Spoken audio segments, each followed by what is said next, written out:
you just a short 1-minute intro and we'll be off. Awesome. Keith was trying to get out of whatever meeting he had. I don't think he made it out. Nice. All right, good. So do you see the Q&A button too? Do you know how to use that? I don't see that. So there should be like a Q&A button on the screen.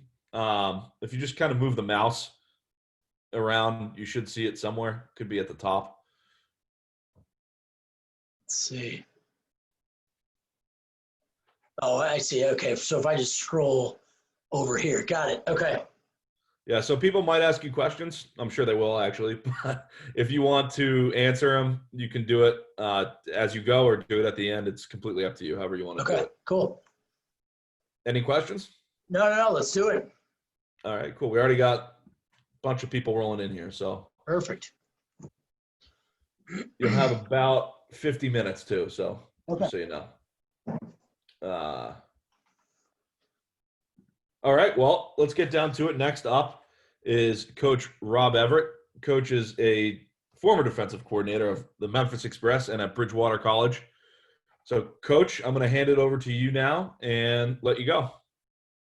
All right, thanks so much. All right, guys, welcome to G Defense, first and second down stuff. May not be the most exciting thing. Obviously, third down is going to be the key for any defense, but to be able to get to a good third down where you can really have some fun, you got to manage your business on first and second down. So my information is there on the screen, my Twitter handle, 9 in the box, and then my email address also. Feel free to shoot me a note with any questions. I'm an open book, and we'll kind of talk more about that as we go through. So when I was preparing for this, I over-prepared. So we'll try to get through as much as we can. But like I said, reach out if you have any questions, and then shoot the question and answer thing. We'll kind of make it a free-flowing deal. But I'm excited to be here. So just give you an idea of what we're going to cover. Just go a little bit about myself and the things I believe. We'll get into the personnel of G Defense and the Virginia Tech 4-3, and then we're going to talk about the all downs, and really we're going to get deep into it in terms of the run fits and why setting the front in certain places. But in 50 minutes, it's going to be tough to get really into it. So I'm hoping it just kind of sparks some thought in there. So first, thanks to some people. I learned G Defense from John Shields and from the master Bud Foster at Virginia Tech. And I've been fortunate to work with some great people throughout my career, finishing up with Mike Giancola and Eddie Whitley at Bridgewater College. And I think we really got to something that is up with the times, but then also pretty exciting that fits in what we're doing. So the things I believe, we are fortunate to be a part of this, and this has been no better time than now to show that just the way people are sharing and doing these clinics and just everything's free and donating money. I mean, it is just really great to see, and I don't think that's true in every profession, and I don't even think that's true in every sports profession. So football coaches are unique, and we should be proud of that. I wholeheartedly believe this. We're doing homeschooling with my 6-year-old son, and we talk about how the defense outnumbers the offense all the time. And this is a key ingredient to what's going on, but there are 14 defenders on the field. There are 14 defenders. There's 11 human bodies. There's 2 sidelines, which are pretty good. I heard somebody say the other day that the sideline's never given up a completion, which is true. And then the only guy who's dead weight is the end zone is technically a defender because he stops the play, but it's never good when he's in there. So using that is the numbers are going to be important in terms of outnumbering people, both in coverage and in the run fits. If you approach the offense as knowing that you have 2 extra bodies or 1 extra body, or there may be situations where we need to be perfect and get this guy to the sideline to get our extra body, it can remove some of the frustration in trying to fit some things out. This is something that I really believe, and it's funny to kind of joke around, but I really encourage people, don't get intimidated by the technical jargon of football. A lot of times people will mask what they know or don't know based on trying to use fancy words and things like that. And I'll be honest, I sit there sometimes and say, I've been fortunate to be in a couple of buildings over the last year or two, and you listen and you're like, wait a second, I don't know anything about football because I don't know what this means. But what you'll find is, and I'll be talking about something that's no different. There's not too much new out there. So whatever you're doing stuff that people are doing at the highest level. It just really is finding out what works for you and understanding the different language that's there. So lean into it. Ask questions about things that you don't understand, and be confident in that. When I say numbers in football is your GPS, I really believe that the data that is there for a defender and for a defensive play caller is your GPS. So this will provide you the right answer, but you can take those detours. You don't have to follow that to the letter. And really, it's the times that you veer off the path, but still moving in the direction of the final target. That's when the most fun things happen. So you don't want to just be saying that the numbers are everything and they're infallible. You have to be able to say, this is going to be our guide. It'll take us to where we need to go, but we can adjust how we go. The true teachers never stop learning. I think that's so true. To be able to say that we as coaches are out there trying to teach people things, but we also have to be perfecting our craft and staying up with what's current and handling the cycles of offensive football. But those are the things you really gotta lean into there. And then this is probably the best one here. There's no best way. There's no magic bullet. It doesn't matter what it is. The best way for you is whatever you can teach the best.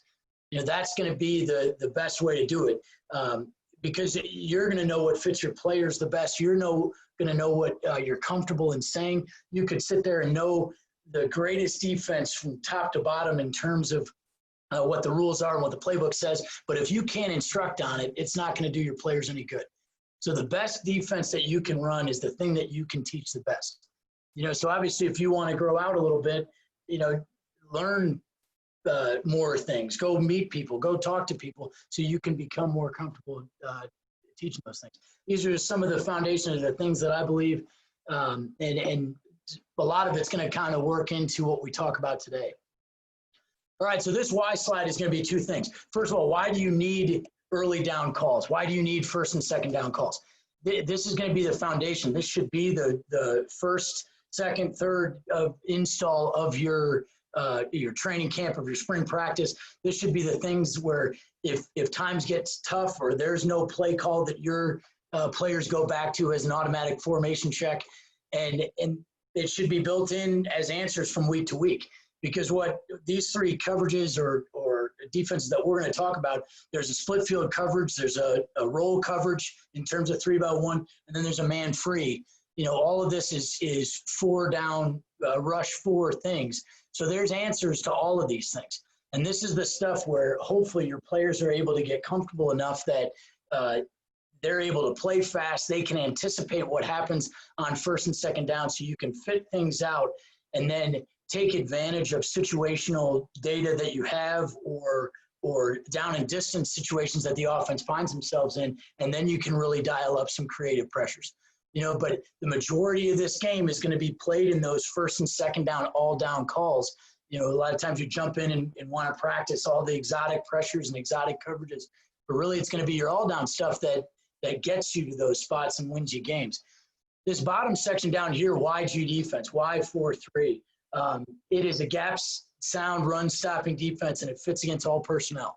We're going to talk a lot about base people, but subbing in the nickel is very easily as well. You're able to get flexible because at its core it's a two high shell, but you're able to get very flexible and get into a single high. And then this kind of goes back to the defense outnumbering the offense, the deployment of that extra player. Now this extra player is an actual body. But when we talk about being gap sound, there is an extra player that's on the field defensively. And so when you see your run fit, how do you want to deploy that player? It may be that you need to protect that guy because he's not as good. Or it may be that he's really good and you want to protect that guy and let him play. So that's just kind of why I believe that G defense is the best way to go about doing this. But we really want to get into the guts of this. And so let's get after it here. All right. So the personnel of this. So this is our 4-3 right here. The W is the whip. The M is the mic, and then the B is the backer. So this is drawn up in the middle of the field, but this right here is the passing strength. The whip and the free safety will always travel together. And then the front strength is the left and right part of it. And then the rip and Liz is the passing strength part of it. So the backer and the rover will always travel together, and the whip and the free safety will always travel together. The two kind of most important players, or I guess three most important players in this defense are the whip, the backer, and the rover, those three guys. The whip is going to be your best player. And especially, in high school, because those hashes are so wide, that guy is going to be to the field. Never want to talk in absolutes, but that guy's going to be to the field all the time. And so you're saying we're putting our best player in a position to affect the pass and the run. The backer and the rover, as you see, those guys are going to be hybrids depending on the personnel that you're playing. If you're playing a two-back team like it is in the bottom picture here, that rover is going to be an outside linebacker and the backer is going to be an inside guy. Whereas if you get into 11 and 10, now the rover becomes more of a safety and the backer becomes more of the outside linebacker. So those guys really have to be flexible and knowledgeable to be able to understand the concepts of what's happening there. The free safety needs to be the guy that gets you lined up because they travel together, the whip, the free safety, the rover, the backer, and then the linebackers will always go whip, Mike, backer. It should be pretty straightforward to get those guys lined up. In terms of the field and boundary corners, some people are left and right guys. I've found that the field and boundary is the way to go, especially in high school just because of the hashes. But even to college to a certain extent, you can really protect that field corner with coverage and with space. Whereas the boundary guy, the better that this guy is going to allow you to be a lot more creative with the things that happen. I'm going to try to stay on schedule here. All right. So there's the personnel of it. We'll get into these things. So setting the front, where are you going to put the three technique? So I put up 6 different things here, and really there can be more depending on the things that you face and the uniqueness of the offense that you're seeing. But it starts off, the most common one is strong. That's kind of a catch-all. So strong G is the call, and that goes to the progression. It sets it to the 3-man surface of the tight end. If there is no tight end, it sets it to the tailback. And if there's a pistol back, it's going to set it to the passing strength. And then if it's dead nuts in the middle of the field and all that stuff is true, we just got to make a decision.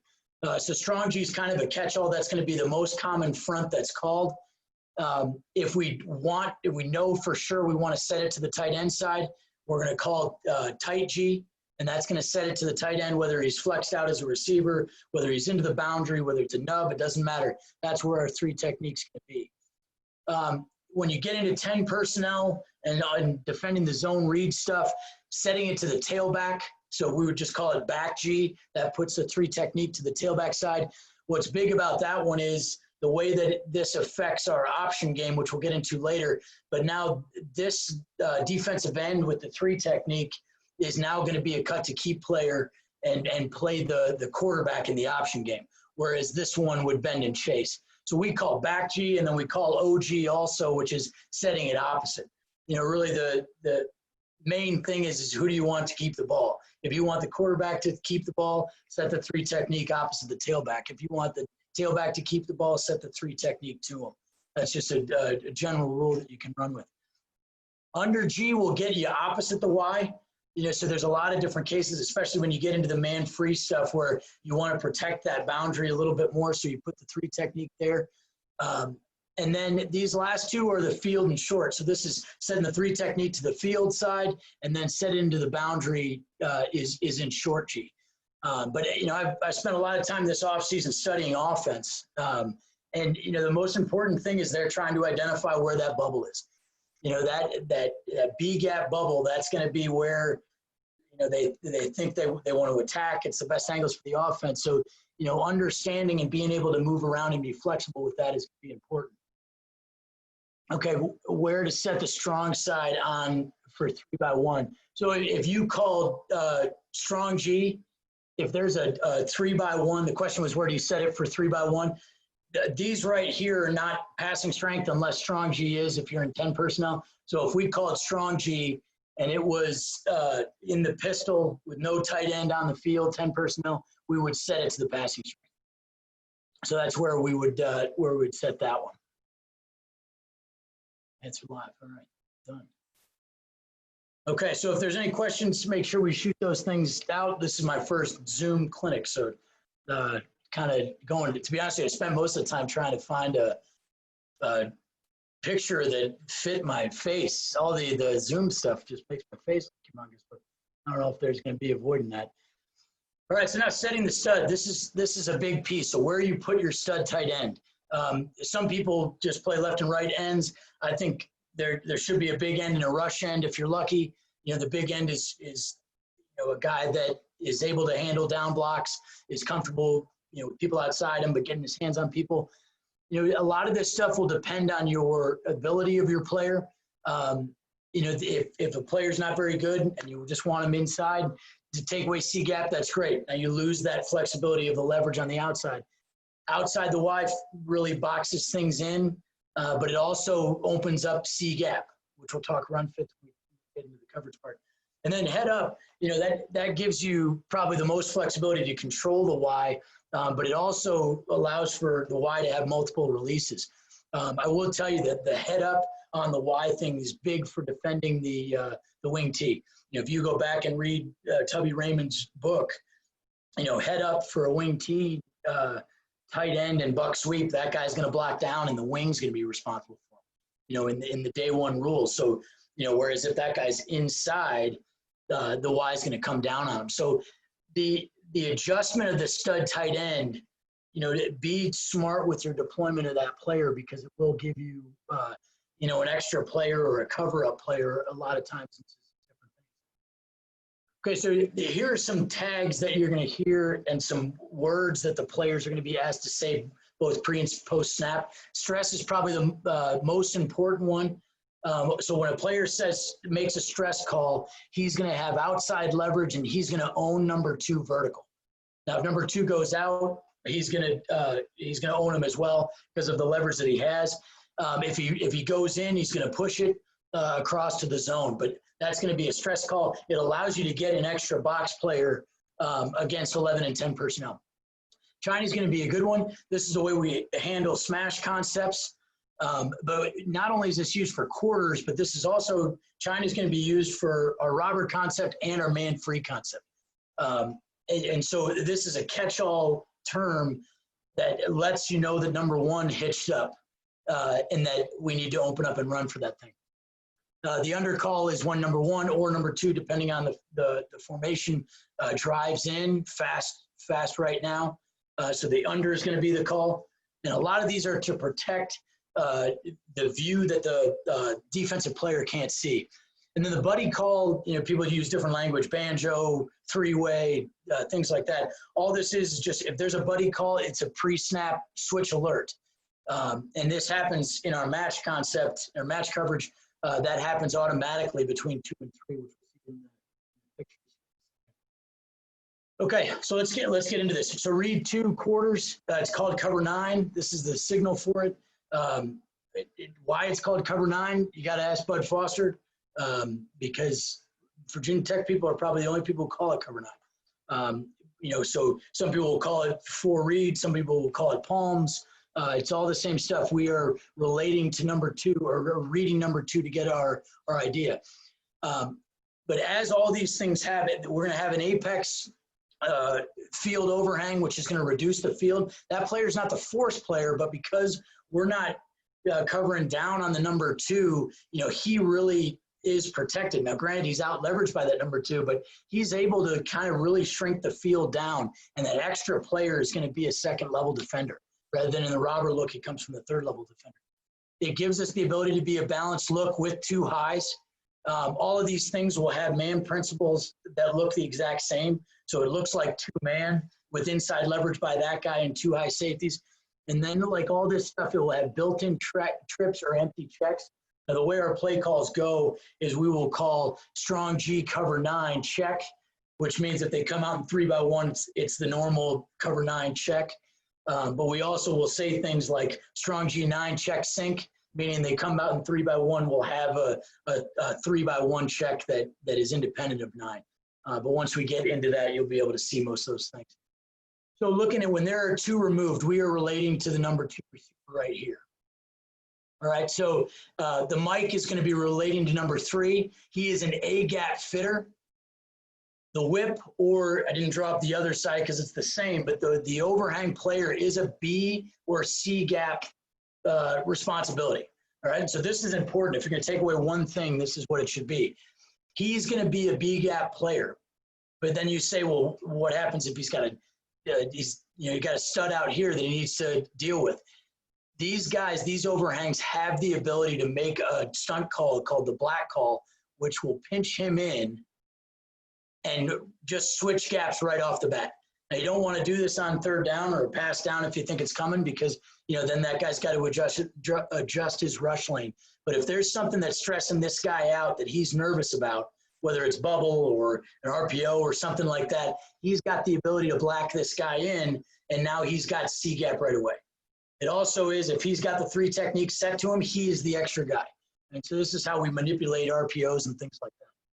Right, so that's what the B-C gap fit is. So really this guy, the number 2 guy, can really do 2 things. He can either go vertical or he doesn't go vertical. Now vertical, you kind of have to decide what is vertical for you and your staff. What we've used is a speed zone through 5 yards.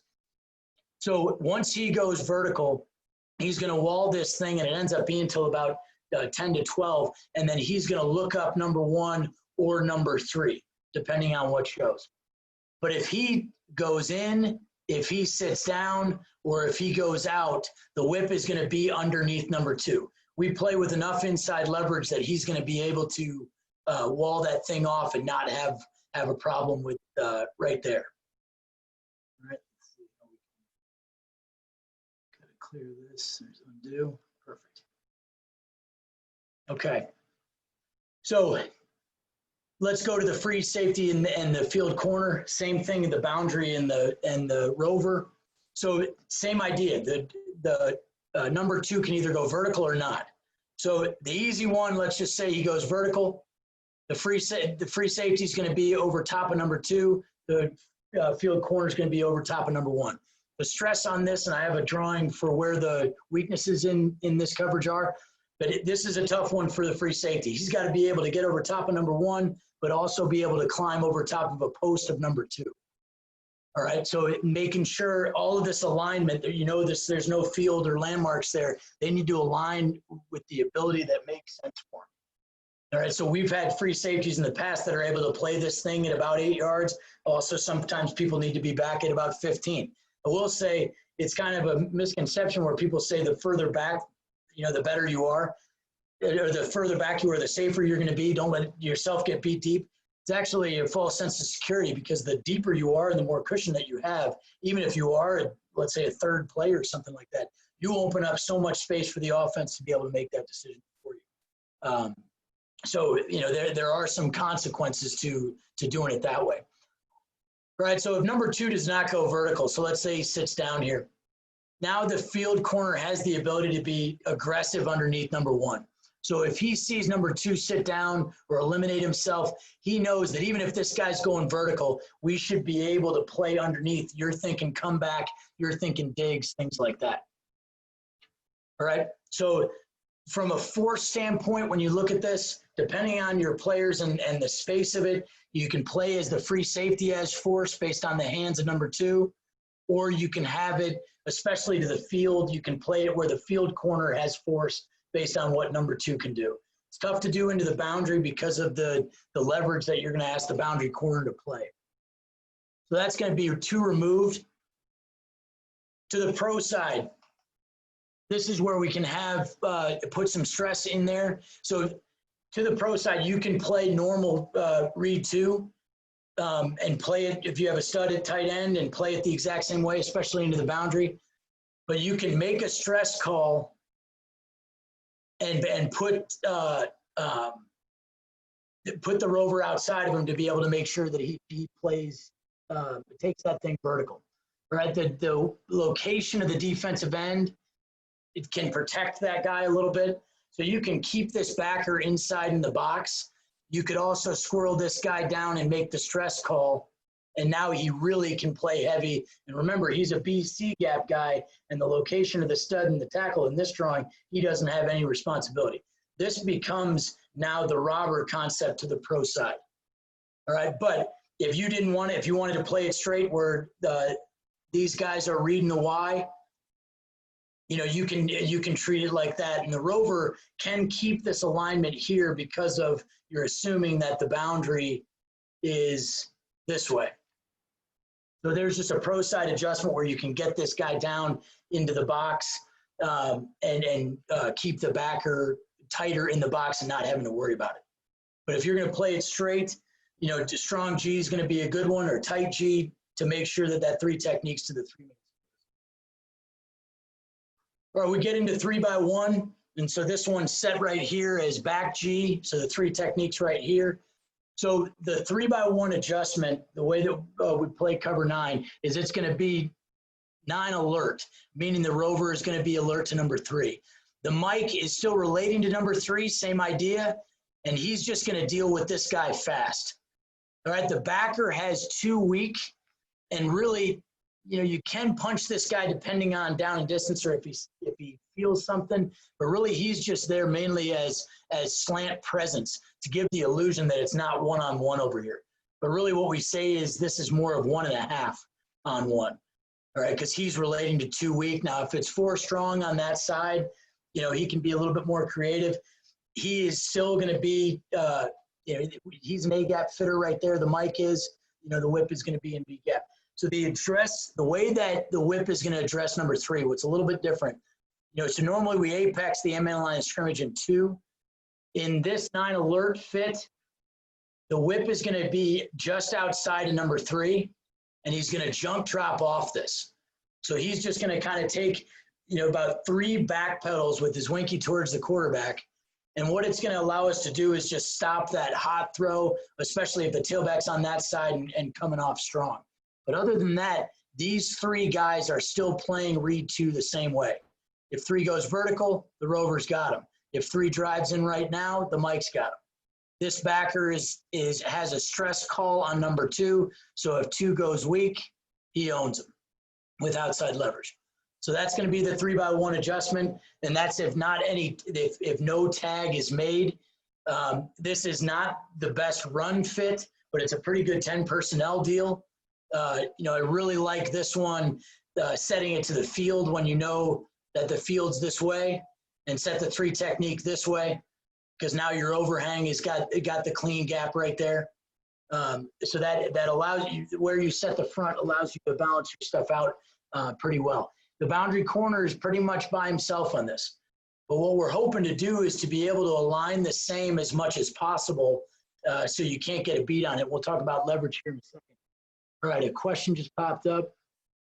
So the question here was, what's the free safety's depth in cover 9? So the way that you want your free safety to align is wherever they need to align to be able to do their job. If you wanted to start off, and let's just go back to the 2x2 picture for a second. If you wanted to start off, I would start off 12 yards, just a little bit outside. As they get comfortable, you can move them closer to the ball. You know, you never want to get deeper than 15 because that kind of gets ugly. But their job is to be able to get over top of number 1 and then also be able to climb on a post from number 2. You know, so those are the 2 things that are going to stress them out. So it's ability alignment. That's what I firmly believe is the best way to go all the way through. Okay. Don't you have trouble with speed option with the 3 technique to the passing strength? Yeah, you absolutely do. The speed option, the question was, doesn't speed option cause you trouble? Absolutely. If you had the 3 technique right here, you're hoping that this guy takes the first back, and then with the 3 techniques set to the other side and this a B-gap presence, he should be able to be apex and fit off this guy. So hopefully you still have the numbers. And then the rover is really, you know, he is a 3 alert guy on this side, but this guy has the ability to run the alley to the weak side also. So you never want to count this guy in the run fit, but you really can make it over there if it needs to work out that way. And we'll talk more about, you'll see a couple of those on film later on. But yeah, speed option that's a pain. There's no question. All right, so here's empty. This is not the greatest empty check because it puts 2 on 2 over here. Almost exclusively, we're going to get into short G. to protect this guy who's in man coverage out here, because he's still going to alert to number 3. If 3 disappears, he's going to go and rob number 2. All right, so we are going to say we're really deploying really 4.5 over 3 to this side. So cover 9, this is just applying the rules straight out. It's a stress call on number 2. So this is where, you know, having a strong G9 check sync is a decent way, because you'll see our robber rules is a true split field that will make it more sound against empty. All right, so before we get into the fits, I want to show you guys some of the things. I firmly believe that showing weaknesses in coverage is going to be really important. Let me just put up defensive labels here real quick so you can see who people are. So the weaknesses here, like I said, climbing on posts, that's going to be weaknesses. And then just like a lot of other things, we're going to be giving up the flat right off the bat. So in read 2, this is going to be a little bit of a weakness. All right, so showing some of the fits here. So if you get the smash look. So if you look down to the boundary right here, so the backer is going to be walling this. This is where the China call comes into play. So right here, 1 hitches down. And in cover 9, you should be able to see it. The backer should be able to see it, whether he's shuffling for the expansion or whether he's running for the inside hip. But he hears China, and he's going to go punch underneath that thing right now and go try to close off this hip of the hitch so he doesn't try to smoke it underneath. But you can see the good levels right here that are lined up there. Yeah, the question was, what program is this? This is GoArmy. I do some work for these guys. This is a free program. And for stuff like this, it makes it awesome. And since we're all at home, if you're trying to figure out a way to demonstrate stuff to your players, this is a great way to do it. It all comes from, you know, the 2-dimensional versions of things. So looking at the other side here, same idea. We got the China call. So I just drew up a couple fits, so we'll go over the next ones. All right, so you have just Ohio down into the boundary. So right here, the corner's going to jump on this because you can look at the quarterback is looking towards him. So he's going to jump that. Whereas on the other side, that corner sees the guy's back, so he's not going to jump it.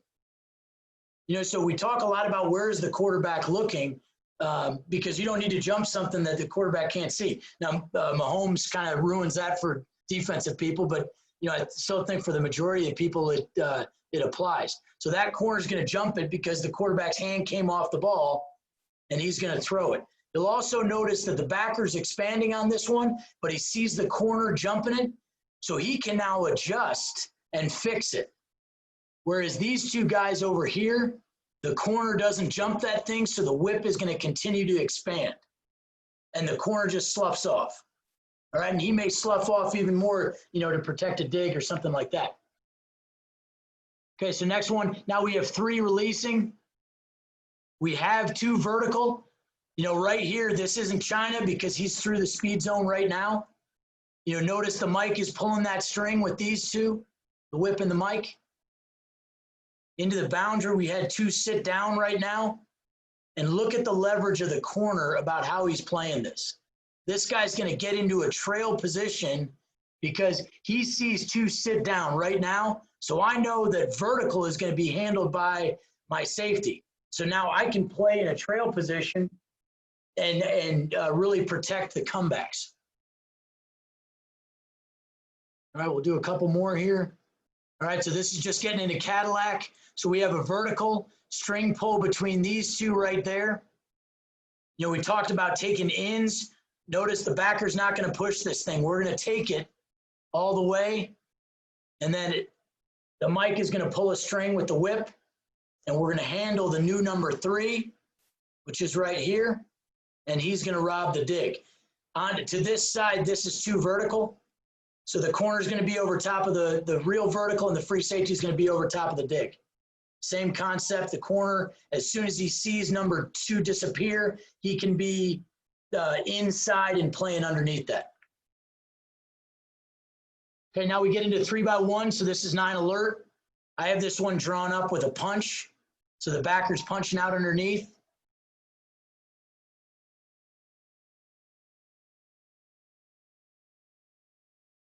Okay, there's 9 alert. Here's another one. You can take a look into the boundary where they're punching that thing. You'll notice how we have this drawn up. Watch the whip play this. We're just taking a couple back pedals right off the bat. So if that ball comes out hot, these two guys, the mic and the whip, should be tattooing that guy. But once he stems a little bit vertical and that ball's not gone, he's now going to get into his rules. This is a China call, and there we have those guys stacked up right there. All right, we'll go one more. Non-alert, getting verticals.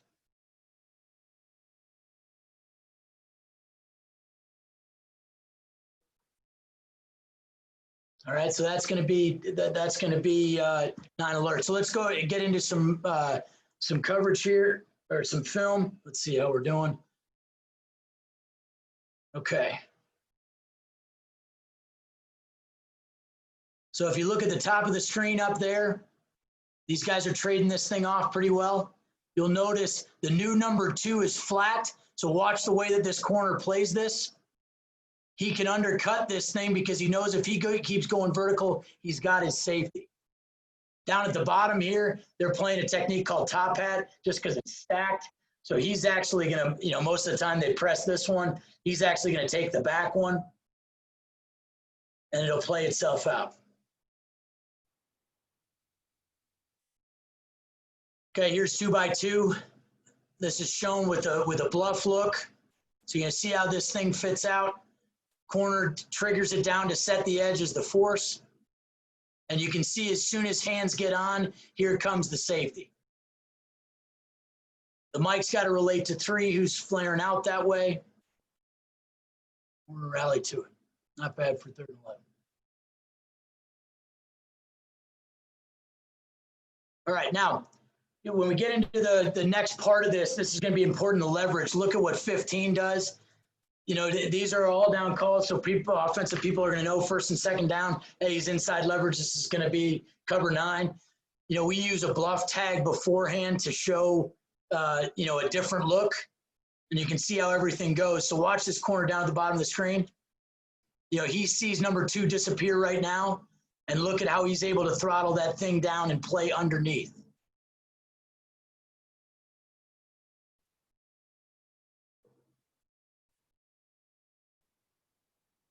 All right, here we go. It's a good look.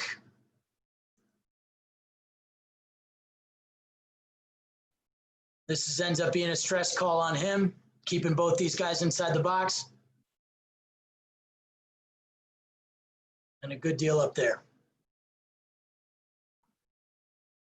All right, so let's try to move along here. Here's 9 alert against the vertical people. So look at how the whip's playing this.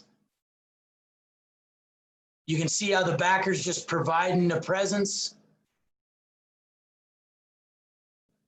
The mic is walling him, passing it off to the rover.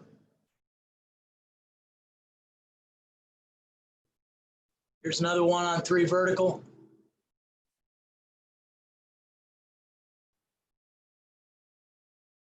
This is the backer right here. Those 2 working it out. Okay, so let's get into Robert coverage. So this is going to be split field stuff. So Robert coverage is called cover 2 in Virginia Tech defense. It's not cover 2 in the traditional sense of everybody else. So there's a declared force. So both these things that we're talking about so far have reduced the field. This one just reduces it from outside leverage on the number 2. It's true split field. So if you get into 2x2, this gives you the ability to run Robert or one side and then a different coverage in the other way. Just like quarters, there are 9 in the box. And then the best thing about this one, why you need to have this in your set, is because this is the most sound thing that you can play to empty. So that's why it makes it valuable. So what the picture looks like against 2 removed, it's outside leverage. What's good about this is this matches up well with the man 3 part of it. You'll notice where the 3 technique is set here, because when you look at it, the safety is the BC gap fitter. He's the alley runner on this. So if the front was set the other way because of a huddle call, he has the ability to use the black call as well. The corner is the midpoint player. The flat player is going to be the whip, although we don't get out to the flat right now. You know, there's tags that we make called punch, which will punch us to the flat right now, but we are going to pattern match number 2. There's 3 things that will draw us to the flat. It's the quarterback's eyes, the route of number 2 or number 3, or hearing that China call from the number 1. So if you got, you know, that smash look right there, he's going to kind of razor drop or jump drop off this. The free safety or the field corner will yell China, China, China. He will flip his hips and go find that. The corner is the apex player, but I like to draw, you know, this box right here. The whip is going to be in the flat. The safety is the alley player, and then the corner is the half field midpoint guy. You know, that's like the way that I like to explain that one. So pro side, same deal as before. This is going to look similar. The backer is a C-gap fitter. The rover can screw down and make that stress call, meaning that he owns that thing vertical. If you don't make that stress call, the backer is out here and the rover is here as the BC gap fitter. So more often than not, unless this guy is really good or it's a passing down, there's some situation that says, you know, it's going to be a pass. You know, we make the stress call almost all the time. All right. Now, if that happens, we're pretty much on our own in the corner right there. All right. So the question is on 3x1, which will be the next one. So we'll get through that. The linebackers carry the crossers all the way through if they're over 5 yards. So if we're, let's go here. I think you're talking on this one. So if we go over and he goes here, depending on it, if it's 5 yards, he's probably going to pass it off to the whole player. But it kind of depends on the stem that's there. We'll get to 3x1 as well. Oh, if it was for cover 9, absolutely. The linebackers are going to wall that thing off. They are not going to let anybody go vertical. They have to go over top of them to get beyond them. So if they cut underneath them, they got to own them. Absolutely. All right, so let's get to 3x1 just to take a look. All right, so this is sink. The free safety, this picture is a little bit off. Free safety is going to be just outside of number 3. All right, so the whip is outside. He's going to play the normal rules. He's going to play the normal rules. How this changes just a little bit is we are going to bump the linebackers to now the Mike is going to be inside of number 3. The backer is going to be the A-gap guy, and the rover as the overhang is going to be the BC fitter. All right, there's still a stress call right here. All right, so this is the way that it's going to look. The free safety now relates, instead of reading 2-1, the free safety now reads 3-2. If 3 goes vertical, the free safety owns 3. He doesn't worry about 2. The corner, as an apex guy, has 1 and 2 vertical, with hopefully some help from the whip, hopefully some help from the boundary, and some help from the mic in terms of windows, but also it has to become a pressure thing too. If you're not getting home and they're allowed to, you know, jerk the ball off back there, you got some different issues. So the 3x1 adjustment, the free safety is going to read 3-2. The mic is now going to wall 3, and the backer's now the short hole player. So I really like this coverage because you can see when we get to the empty part of it, these guys can play cover 9 and quarters. These guys can play sink. You know, you have a good short hole player. So that's why I think this is pretty good. In 3x1 is a free safety split 2 and 3 if they both go vertical. No, the free safety is going to be on 3. Or we got that. Would you recommend this for 8-man football? Well, I'd have to think about that. how to apply this for 8-man football. But I think there's a split field for every version of football. So here's sink, and then also here's 21 personnel. This is cover 9 against 21 personnel, but over here it ends up being robber coverage. All right, so let's go through. This is going to be the issue with the weaknesses on robber coverage. You know, you're not as weak in the flat, although there is some no cover zone on this, but really these seams right there immediately, you know, you're a little bit vulnerable. Now, this, if they complete a ball right here, there you can see this triangle that's right here. That guy's going to be, you know, tattooed. So let's just kind of show some fits here. So right here down on the boundary is going to be a China. And you can see how the rover is slicing underneath it. Corner's making a China, China, China call. Same thing to the top. Then you notice the free safety is going to be underneath. Slow him down there for a second. He is going to be underneath that 2 vertical. 3 blocks and some sort of jet protection, so he's going to stay home right there. We're doing okay. Not great, but okay. All right, into the boundary. 2 sits down right now. With no China call, no route, no quarterback eyes, we can own this thing. The rover play off your backer right there. Into the boundary, you got some sort of dagger coming. Free safety is going to be underneath the number 2 going vertical. And he can help out on that dagger as well. I think we got Cadillac drawn up right here. Okay, so you have the short hole player right there. So the Mike's going to take this one. He's the collector right there. Robber rules. If your number 2 disappears across the formation, this is the greatest thing. You go rob across it. You know, so before it was actually a second level guy that was stealing the dig coming across in cover 9. Now it's going to be this guy. And what's great about this is most of the time the quarterback won't see him. You know, so this guy right here, you can see we have it drawn up where the quarterback is addressing this side of the field. So the whip's going to kind of expand on number 3 here. All right, let's try to get through this here a little bit. So we're punching that guy out. Here's going to be 3x1. Now, what's great about sync is these 2 guys really can do whatever they want to. So there's cover 5 in G defense is a hard corner and a high safety. You could bracket this where it truly is, you know, a 2-on-1 deal. In this case, this is just cover 2 where he's going to be underneath him. What you like about this is having a short hole player. The Mike is going to wall and trail underneath 3 to about 15 yards and then get into some dig windows. There's a China call out here by the whip in the corner.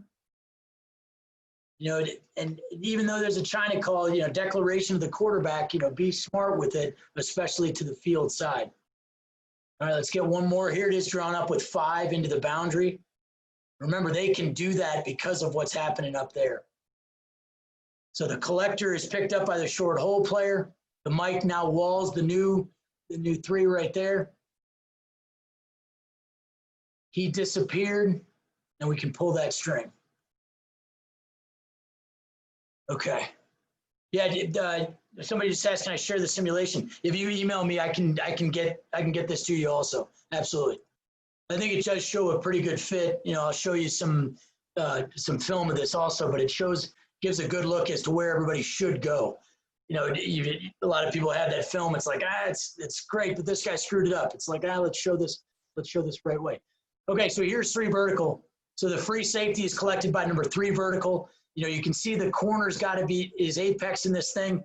In real life, that ball should be gone, but the whip is going to provide a little bit of presence. You know, I draw it up about 12, but really should be about 15 with no work, and then just keep sloughing back. Same thing from the Mike.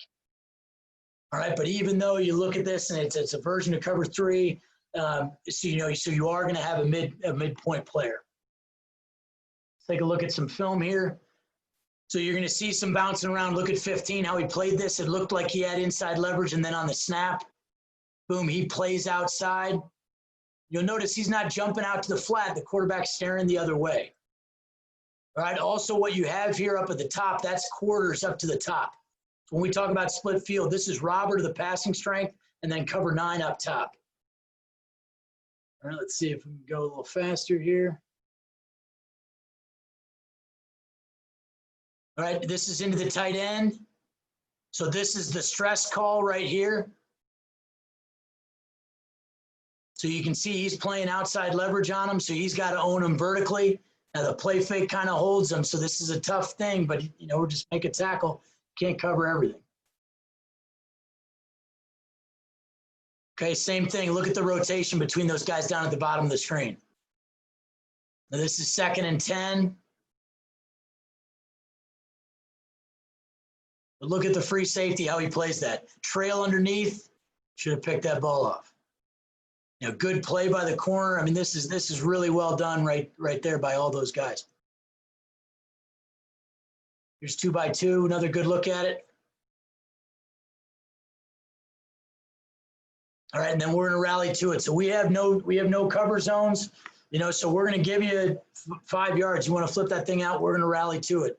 You know, but we're going to put ourselves in a decent position. Here is sink. And it shows you a good look at what the force can do. Look at what happens with 15, how he sets that edge. And then you have people rallying. You know, so robber coverage will really reduce the field. All right, here's 3x1 again.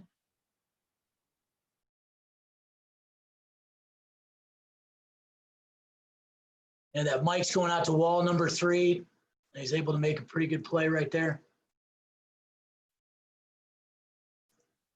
Okay, here's sink.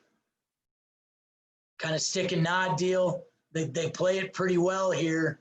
You know, you notice the Mike's underneath that and allows the safety to be able to play that. Jeez, we dropped a lot of balls there, huh? It's not great. Into the boundary, see how we're playing 2/1 there. Now, we'll say when you get to the end zone view of this, watch the way the backer's playing 27. He's addressing the boundary. He doesn't need to go out that far. He should be in this window right there and provide another presence there. All right, so let me just get to the picture of what match looks like.